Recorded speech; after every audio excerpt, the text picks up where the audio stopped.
Martiniano e eu apresento o programa Conspira Analisa. O nosso programa é dedicado a refletir, conversar, debater sobre temas que afligem a classe trabalhadora e que é interesse de todos nós. O tema de hoje do nosso programa é sobre a condenação do Bolsonaro e do alto escalão do seu governo. Era um tema que nós estávamos esperando por demais para fazer. E o nosso convidado é o professor Vanderlei, historiador, professor aposentado, que vai estar conosco, contribuindo para o nosso programa. Olá, Vanderlei, agradecer a sua presença mais uma vez aqui no programa Conspira Analisa. Olá, Eliane. Esse tema, de fato, era bem esperado, né? Esse nós vamos fazer com muita alegria. Para que as pessoas saibam, nós estamos numa manhã, bem manhã mesmo, mas o nosso sorriso está de uma orelha a outra, porque o tema é muito agradável, né? Vanderlei, e nós vamos iniciar essa entrevista com você falando sobre algo sobre a questão da democracia. Antes da gente entrar mesmo no tema da condenação, mas tem muito a ver, porque a democracia ela foi muito invocada, reivindicada durante todo o processo da condenação, do julgamento e da condenação do Bolsonaro, né, e do alto escalão aí do governo por vários setores da sociedade, né? Do campo da esquerda até do campo da extrema direita, né? E eu acho importante, nós achamos importante que você esclareça para nós se nós estamos falando da mesma democracia. Que democracia é essa que vários setores da sociedade durante esse período têm reivindicado? É bom começar por aí, porque se faz uma confusão, né, com esse tema da democracia, e acho que é bom esclarecer um pouco sobre isso. Eu vou buscar um pouco lá atrás, quando a gente fala democracia grega, né, da Grécia Antiga. A gente fala da democracia da aristocracia. Era a aristocracia da Grécia Antiga que participava da democracia. A imensa maioria da população não participava, né? Por isso que eu costumo dizer que a democracia você tem que adjetivar, né? Então, a democracia grega, a gente já, para quem estuda, né, para quem participa um pouco disso, é a aristocracia, é a democracia da aristocracia. No caso da democracia que a gente vive, ela também é adjetivada, né? É a democracia burguesa, porque o Estado é burguês. E por que o Estado é burguês? Porque a burguesia é a classe dominante. E ela é que, através do poder econômico, ela dirige a política, né? Então, ela detém o poder econômico portanto, o poder político, né? É claro que a democracia burguesa ela tem bastante diferença da democracia antiga, né?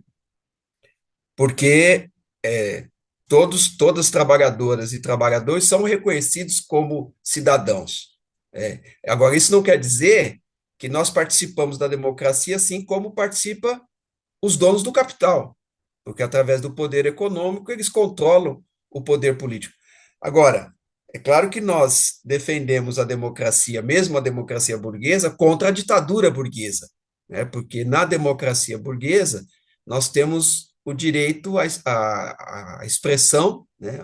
A liberdade de expressão, a liberdade de organização, que são questões fundamentais para que a classe trabalhadora possa se organizar e participar da luta de classes contra a burguesia, inclusive através das eleições, através do Estado. Claro que não é nossa prioridade, mas nós participamos também das eleições e disputamos os governos para que eles atendam às nossas reivindicações, né?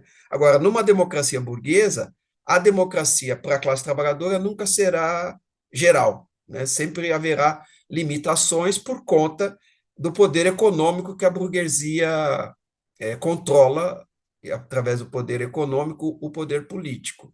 Então, é bom fazer essa distinção, porque fica uma apologia à democracia sem entender de fato o que ela significa para a classe trabalhadora. Então, eu quero repetir, ela é importante para a classe trabalhadora, por conta que nós podemos nos organizar, podemos participar da luta política, ao contrário de uma ditadura, né?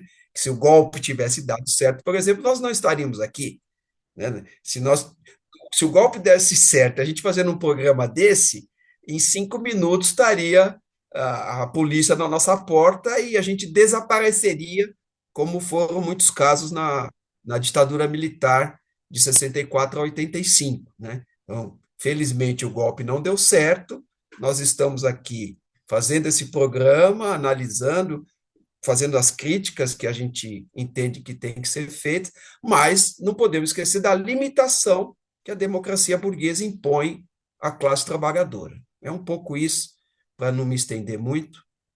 Não, mas foi ótimo e bastante esclarecedor, porque agora eu acho que dá uma melhor compreensão para a gente falar realmente sobre o tema da condenação, né? O Bolsonaro foi sentenciado pela trama golpista, né? 27 anos de prisão e 3 meses. Os crimes cometidos foram o golpe de Estado, a tentativa de abolição ao Estado Democrático de Direito, né? A organização criminosa, dano qualificado e deterioração do patrimônio, né? Então, essa sua introdução ela é importantíssima para a gente compreender esse momento e quais foram as bases da sua condenação. Né? Então, eu queria agora que você falasse sobre a condenação, aí o significado dessas condenações, né? Pela primeira vez na história do Brasil, um ex-presidente e alguns escalões do militar, né, foram condenados na história do Brasil. Então, eu queria agora que você falasse exatamente sobre a condenação. É por isso mesmo que você falou que é histórico, né? Porque é a primeira vez na história do Brasil que militares de alta patente, generais, almirante, né, são condenados na justiça civil. Isso que é importante, né? Porque sempre acontece no Brasil, e os militares, desde a Guerra do Paraguai, eles se acham os donos da verdade, aqueles que mantêm a ordem, né? E eles geralmente não se submetem ao poder civil. E isso, na democracia burguesa, isso é uma excrescência. Os militares têm que se submeter ao poder civil. Quer dizer, o chefe das Forças Armadas é o presidente da República, que é um civil, né? E no Brasil, militares de alta patente nunca se submeteram à justiça civil. É a primeira vez. É a primeira vez e com condenações, é, eu vou usar o mesmo termo, históricas, né? Porque você tem, se eu não me engano, dois generais, o Heleno e o Braga Neto, e um almirante da Marinha, condenados, né? Fora o ex-presidente, que já deveria ter sido condenado há muito tempo, né? Foi condenado lá, ainda na ditadura, quando era tenente, e depois foi absolvido e promovido a capitão, né? Ele propunha, na época, colocar bombas em determinados lugares para reivindicar aumento salarial. Quer dizer, ele já vem, desde muito jovem, né, aprontando na própria ditadura, hein? Ele fez isso ainda no período da ditadura militar. E depois continuou com a trajetória absurda, homenageando o Ustra, por exemplo, né, que torturou e matou mulheres e homens, né, militantes. Mulheres eram, eu não vou nem dizer o que se fazia, é só pesquisar, mas as coisas mais absurdas que esse maldito fazia nas torturas, né? E ele, no impeachment da Dilma, elogia o Ustra, né? É bem legal, porque a Dilma fala que a história ia comprovar os fatos, né? E hoje ela está lá, presidente do novo Banco de Desenvolvimento, do BRICS, e ele está condenado nos próximos dias indo para a Papuda, né? É isso que nós queremos ver. Então, a condenação do Bolsonaro e da alta cúpula do seu governo é uma coisa para, de fato, se comemorar muito no Brasil, né? Passa um pouco a limpo a história do Brasil, porque os militares que deram o golpe, que mataram, torturaram, sumiram com pessoas, nunca foram julgados, né? Nós lutamos nos anos 70 e 80 pela anistia, mas a anistia era para os presos políticos, aqueles que foram exilados e acabaram no Congresso Nacional, ainda controlado pelos militares, aprovando uma anistia ampla e geral que anistiou torturadores, né? O que é um absurdo. E nesse caso, a condenação dessas pessoas passa um pouco a limpo a história do Brasil, submetendo pela primeira vez militares de alta patente ao poder civil. Isso, numa democracia, mesmo com todas as críticas e as considerações que eu fiz no início, não vou ficar repetindo isso, ela é fundamental, né? Para quem sabe, eu não acho que isso está dado já, isso é importante, mas quem sabe isso sirva de fato para pôr os militares no seu devido lugar, né? Eu acho que essa é a importância do julgamento e da condenação. E não nos esqueçamos que tem mais militares para ser julgados aí no grupo 2, grupo 3, né? Que o Supremo Tribunal Federal dividiu em categorias. Os principais foram julgados agora, que são esses 8, que são, digamos, o grupo pensante e que organizou o golpe, né? Mas tem ainda mais outros e tem mais militares envolvidos e que serão também condenados, né? Então, isso é fundamental. Vamos ver se nós damos continuidade a isso para que os militares nunca mais se arvorem a ser donos da verdade e aqueles que cuidam da ordem, né? A ordem, mesmo sendo capitalista, ela é cuidada pelos chamados, não vou entrar nesse debate, mas pelos chamados três poderes: executivo, legislativo e judiciário, né? São esses três poderes que, na democracia burguesa, devem, digamos, controlar a ordem no país, né? Não os militares, né? Eles não têm nada a ver com isso. E esse julgamento é importante por isso. Certo. Eu vou fazer uma pergunta assim bem simples, né? Mas é que eu acho importante deixar também, a conversa está bem esclarecedora, né? O que que acontece agora depois, Vanderlei, né? Houve o julgamento, houve as condenações, o Bolsonaro ainda está lá com a tornozeleira eletrônica, né? Quais são os desdobramentos, né? O que que vai acontecer com eles agora, após a condenação? Né? Vão para Então, Papuda, o que acontece com os militares, para onde é que eles vão. Então, o que acontece agora após bom, a condenação? os militares, os comandantes das três forças, já disseram que não querem nenhum deles preso em quartéis, porque eles têm a preocupação de que hajam aglomerações, como foram os acampamentos, em defesa desses condenados. Então, se os próprios militares estão dizendo que não querem eles em quartéis, provavelmente eles vão para Papuda. Não sei se todos eles, mas o Bolsonaro provavelmente vai para Papuda. E tem uma questão fundamental aí, não uma só, mas acho que é a primeira, é que eles serão julgados, os militares, inclusive o Bolsonaro, serão julgados pelo Superior Tribunal Militar. Para quê? Para possível perda da patente. Ou seja, se o Superior Tribunal Militar caçar a patente dos militares que foram condenados, eles voltam a ser civil. Eles deixam de ser militares. né? Isso é importante também, porque acho que disciplina ainda mais essa ideia de que, olha, os militares têm um papel, mas não é o papel de ser os guardiões da democracia, como eles gostam de dizer, né? Então, isso é uma questão fundamental. Eles perdendo a patente, aí é que eles não vão para quartel nenhum mesmo, né?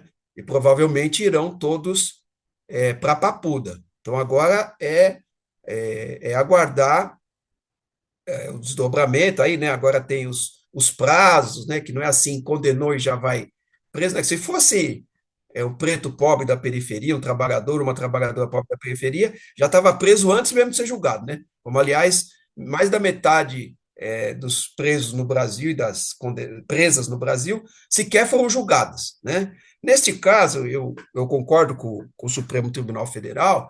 Eles tiveram todo o cuidado de não prender ninguém antes, para não, a não ser o Braga Neto, né, que foi preso porque estava atrapalhando as investigações, e depois o Bolsonaro foi preso em casa porque quebrou tudo que determinou o STF, etc. Mas o STF tomou o cuidado de não prendê-los antes do julgamento para não criar um climão, né, e até um quebra-quebra. A preocupação é que houvesse até um princípio de guerra civil, né, porque você não sabe até onde vão essas pessoas. E então, nesse caso, o STF tomou todo o cuidado. E vai tomar todos os cuidados e cumprir, né, os ritos da justiça para que não haja, é, que já está havendo e vai continuar existindo, acontecendo, a extrema-direita dizer que o julgamento é viciado, que é político, etc., né? Mas quem olha do ponto de vista jurista, né, do ponto de vista da lei, né, o STF tomou todos os cuidados necessários para que fosse uma condenação ilesa, né, muito bem elaborada. Então, agora tem que aguardar isso. Quer dizer, acho que a parte mais fundamental ainda não aconteceu, que é a prisão de todos eles, porque a condenação é uma coisa, outra coisa é estarem de fato encarcerados, vendo o sol nascer quadrado, e no caso dos militares, essa possibilidade de perda da patente. Isso seria uma coisa, acho que tão grande quanto a condenação, né? Porque seria também pela primeira vez na história do Brasil que aeronáutica, exército e marinha retiram a patente de generais e um almirante. Então, isso não é qualquer coisa, e é muito importante a gente acompanhar isso, né? E, se necessário, ter pressão nas ruas para que, de fato, tanto a cadeia como a perda das patentes aconteçam, e aí eu acho que nós vamos ter muito mais a comemorar do que apenas as condenações. É como se a gente estivesse passando aí um pouco a limpo a história, né? Porque a gente teve aí o filme, acabamos de assistir o Ainda Estou Aqui, né? Quantos presos políticos, pessoas foram torturadas, desapareceram, quantas famílias nem sabem onde estão, né? Seus familiares. Então, realmente é um momento muito Só para lembrar, importante, nessa né? semana na Argentina foi encontrado um corpo de um pianista brasileiro, 49 anos depois do sumiço dele. Nossa. 49 anos depois do sumiço foram encontrados os restos mortais de um pianista brasileiro na Argentina. Não vamos Uhum. esquecer que Argentina, Brasil, Uruguai e Paraguai trabalharam juntos, né, na ditadura, e muitos daqui que foram para lá e que foram pegos foram mortos, como é o caso desse pianista, e também do contrário, né? Então não vamos esquecer da Operação Condor, né, que tem uma ligação dos militares do sul, da América do Sul, né, para caçar, prender, torturar e matar pessoas que se colocavam contra a ditadura, que lutavam por ter liberdade de expressão, né? E foi Sim. encontrado agora. Então, só para não esquecer. Eu acho que é relembrar para não esquecer e que não se repita, esse momento tão triste, né, da nossa história. Exatamente. Vamos falar então de um tema que, querendo ou não, a conversa de hoje está muito conectada, sobre a questão da anistia, né, Vanderlei? Porque está tendo toda uma movimentação, na Câmara dos Deputados, no Senado, né, com os dois presidentes aí, dessas duas instâncias, a extrema-direita se organizando, né, para tentar buscar um alívio, né, ou até um impedimento aí sobre os andamentos da condenação do Bolsonaro, utilizando o tema da anistia. Então, eu queria que você também conversasse conosco sobre como é que você está vendo essa discussão da anistia na tentativa de buscar um alívio, um respiro aí para o Bolsonaro e para os setores da extrema-direita mesmo. Bom, a gente tem que falar, né? É o pior Congresso Nacional, acho que é pior. Na época da ditadura, o Congresso ficava aberto quando os militares queriam, então não dá para comparar. Mas é o pior Congresso que a classe trabalhadora brasileira já elegeu, né? São gente da pior espécie, da pior qualidade. Outro dia eu brinquei, e é uma pura brincadeira, vou fazer aqui, a gente fica com saudade do Ulisses Guimarães, né? Quer dizer, Luiz Guimarães, que era um cara de centro, nunca foi do nosso lado, não era um cara em defesa da classe trabalhadora, né, muito longe disso, mas era um interlocutor razoável, né?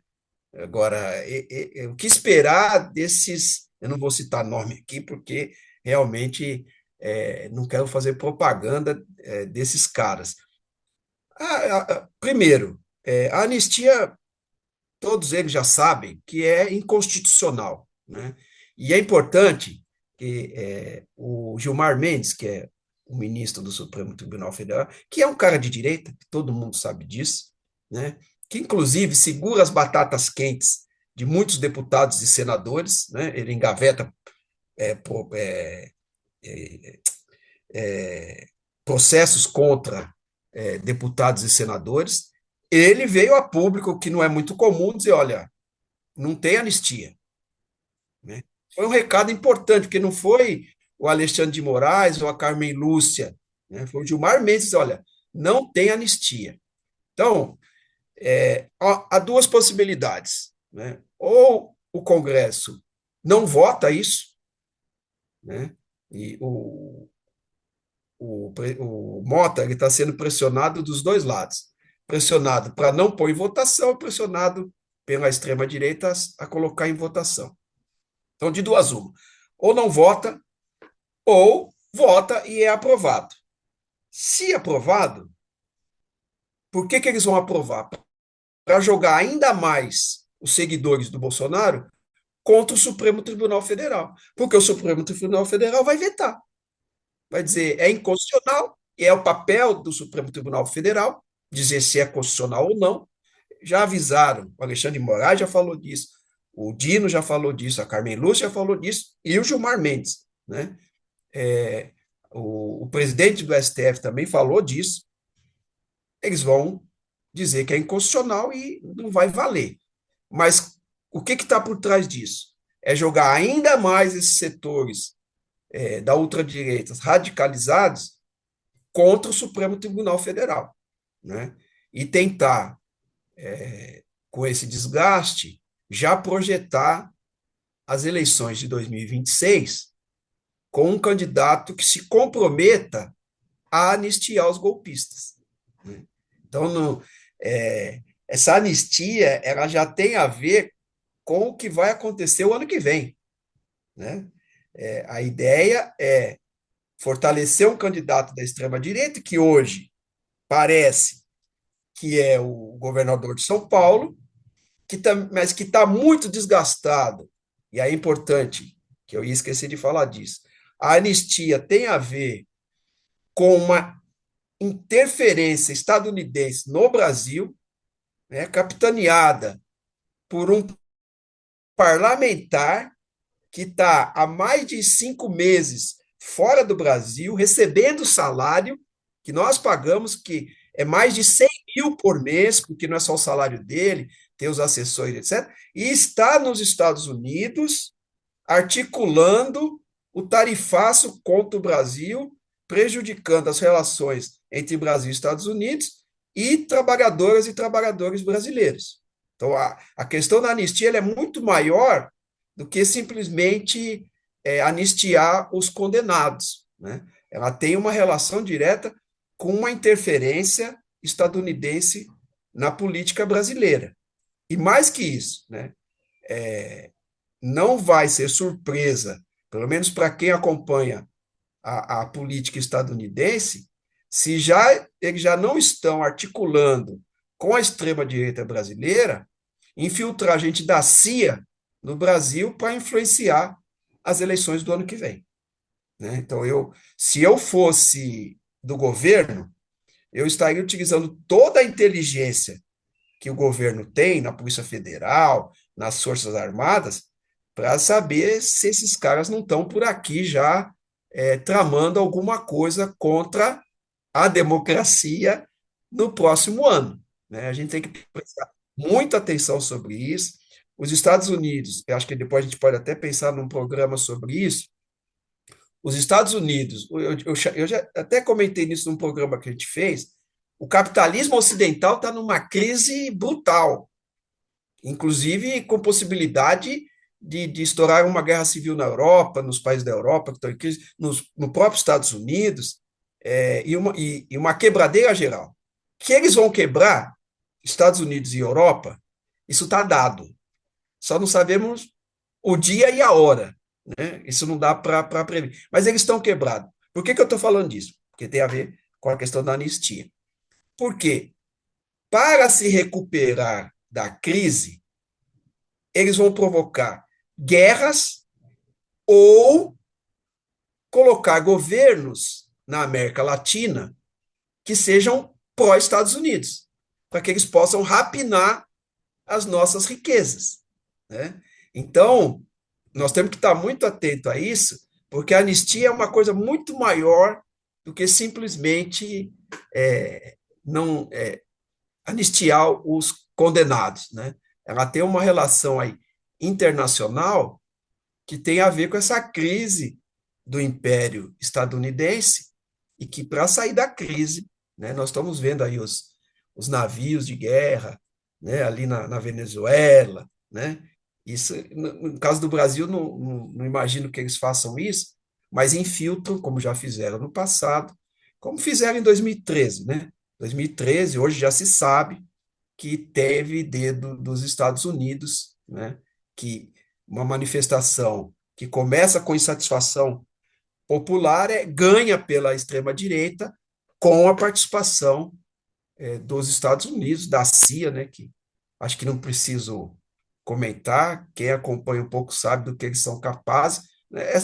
Até nos filmes deles e nas séries deles, eles mostram como a CIA age no mundo inteiro, derrubando governos, assassinando pessoas. Né? Eles não têm o menor pudor de assassinar pessoas em nome da democracia. Da democracia.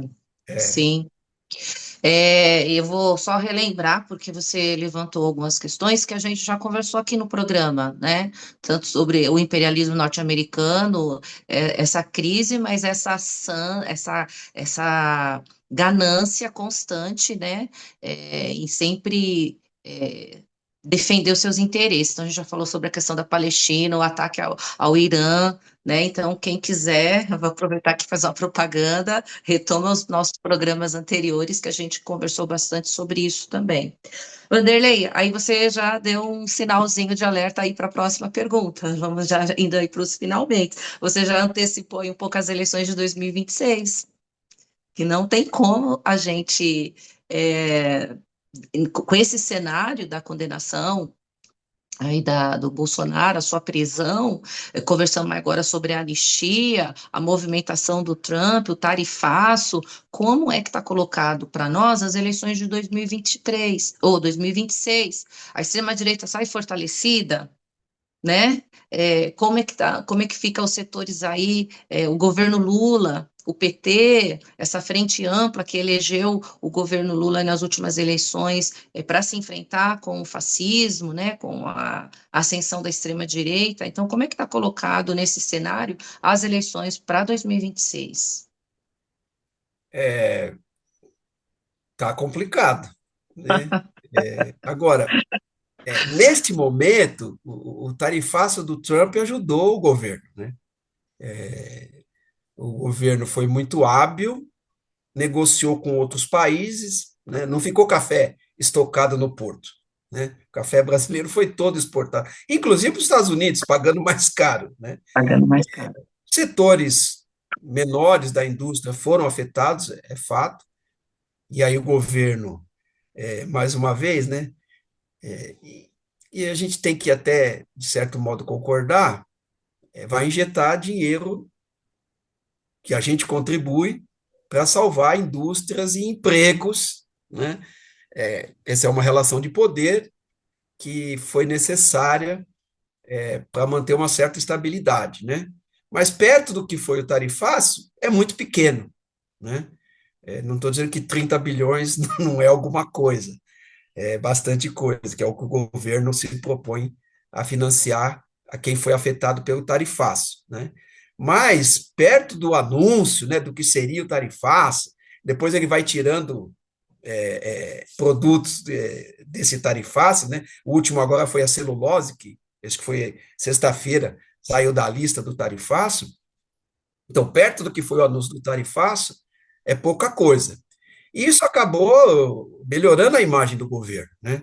Essa ideia da soberania, né? Que também talvez valha um programa sobre isso, porque para a esquerda nós vamos defender a soberania? Sim, mas nós defendemos a autodeterminação dos povos, né? Com a participação da classe trabalhadora, né? Não podemos ficar só no tema da soberania, porque isso é muito caro para nós e pode jogar contra nós mesmos, mas a gente depois pode falar sobre isso. Mas o ataque de um Estado, os Estados Unidos, contra a nação brasileira, acabou unificando alguns setores, inclusive, sobre o tema da soberania, né? Então, o governo sai fortalecido. A extrema-direita sai enfraquecida desse processo, né? O Tarcísio deu tiro no pé ao falar num ato contra o STF, já não é a primeira vez, né? Então, o Estadão e a Folha, que são é, mídias burguesas, né, que defendem setores da burguesia brasileira, fizeram editoriais condenando o Tarcísio, dizendo: se o cara não respeita a Suprema Corte, ele não pode ser presidente, né? Porque são, como eu disse, nessa lógica burguesa, são três poderes. E esses três poderes devem trabalhar, em aspas, aí, em harmonia. Se o cara que é candidato está dizendo que não respeita a justiça brasileira, o que ele vai fazer sendo presidente? Vai estabelecer uma ditadura? Porque se ele não respeita a justiça, ele tem que fechar o judiciário. Ou pelo menos fazer uma intervenção e que coloque lá os seus e que eles estejam lá para dizer amém para ele, né? Então a extrema-direita sai enfraquecida, mas não está morta. Até porque o que nós chamamos de bolsonarismo, que eu acho que a gente tem que mudar esse termo e colocar a extrema-direita, os fascistas, né? Eles têm 30% da população, entre 20% e 30%, nunca dá para saber muito bem, do eleitorado, né? Isso não é qualquer coisa, você sair candidato a presidente já com 20% de intenção de voto, é bastante coisa. Então, os setores da esquerda, os progressistas e os democratas, têm um trabalho fundamental daqui até outubro do ano que vem de construir um movimento em torno do Lula, que só ele, né, pode derrotar a extrema-direita, um movimento em torno do Lula que, inclusive, separe um pouco dessa frente ampla. Aliás, tem setores dessa frente ampla que já estão caindo fora, né? Já estão indo mais à direita. Então, é o papel agora desses setores, que eu vou colocar tudo no mesmo balaio, os progressistas, democratas, a construir uma plataforma em torno do Lula, que seja, inclusive, uma plataforma que atenda mais às reivindicações da classe trabalhadora e traga setores que, de certo modo, estão vacilando em torno da extrema-direita para o campo progressista. Né? Isso já está acontecendo. O Lula, por conta da baixa popularidade que ele estava, por conta de estar amarrado com a frente ampla, com o tarifaço e com os ataques, ele já foi mais à esquerda. Né? Ele já tem colocado questões que estão nas pautas de reivindicações dos sindicatos, dos partidos de esquerda, né? Porque ele foi empurrado para isso. De certo modo, foi bom para nós. Né? Agora é o momento de ter uma organização desses setores progressistas para ter uma plataforma que de longe não será a nossa plataforma, a plataforma da esquerda, mas que seja uma plataforma ou um projeto de futuro governo que atenda melhor as reivindicações da classe trabalhadora. Agora, sem perder de vista a extrema-direita. Né? Eles vão aprontar, o Trump, se continuar presidente, vai usar todos os mecanismos para interferir nas eleições aqui no Brasil. Nós vamos ter que estar muito atento a isso, né? Provocações, quebra-quebra, é, vão tentar criar alguma coisa contra o governo, não tenho dúvida sobre isso, né? E a gente tem que lembrar, que é uma coisa importante, que o Supremo Tribunal Federal, apesar de estar cumprindo um papel importantíssimo condenando os golpistas, o Supremo Tribunal Federal não está do lado da classe trabalhadora. Todas as pautas relativas à classe trabalhadora, o Supremo julga contra a classe trabalhadora. Todas, todas. Né? Então, e vamos lembrar no golpe contra a Dilma, com o Supremo e com tudo. O Supremo participou de algo ilegal, que foi a derrubada da Dilma, e depois foi obrigado a dizer que estava errado, mas participou. Né? Então, não dá também para jogar as fichas no Supremo Tribunal Federal. Então, nós precisamos ter uma organização que dê conta de uma campanha popular, massiva, né, que esteja nas periferias, que esteja escutando o povo da periferia, o que falta, o que se propõe, organizando de fato a classe trabalhadora, que está nas periferias, não está nos jardins aqui em São Paulo, nem na Avenida Paulista, está nas periferias das grandes e das pequenas cidades, e é o papel que cabe a nós. Agora, as condenações nos ajudaram, né? O tarifaço nos ajudou, as condenações, mas nós não podemos ficar paralisados nisso, comemorando e esquecendo que eles estão articulados, que eles vão se articular mais ainda, que haverá interferência estadunidense aqui, e a gente tem que estar preparado para tudo isso, para não ser pego de calça curta. Ok, Vanderlei. Chegamos aí ao final do nosso programa. Queria agradecer. Vou pegar essa sua última fala. A gente, como classe trabalhadora, é sempre vigilantes, nos preparando para se enfrentar com o capital, né? E as suas armadilhas. Então, o nosso programa hoje foi prazeroso, o tema, mas sempre nos trazendo um alerta para que a gente esteja preparado para os desafios que estão colocados para a nossa classe. Então, eu queria agradecer a sua participação, a sua contribuição para o nosso programa e queria que você fizesse as considerações finais. Eu acho que é isso, né? Nós temos que estar vigilante, é isso. E organizado, né? Sempre organizado. E vamos ver o que acontece o ano que vem. Espero que nós consigamos sair vitoriosos. Com certeza. E a gente vai encerrando o nosso programa Conspira Analisa. quem estiver nos assistindo, não esqueça de curtir, compartilhar, dar um like. Nós agradecemos a audiência e até o próximo programa.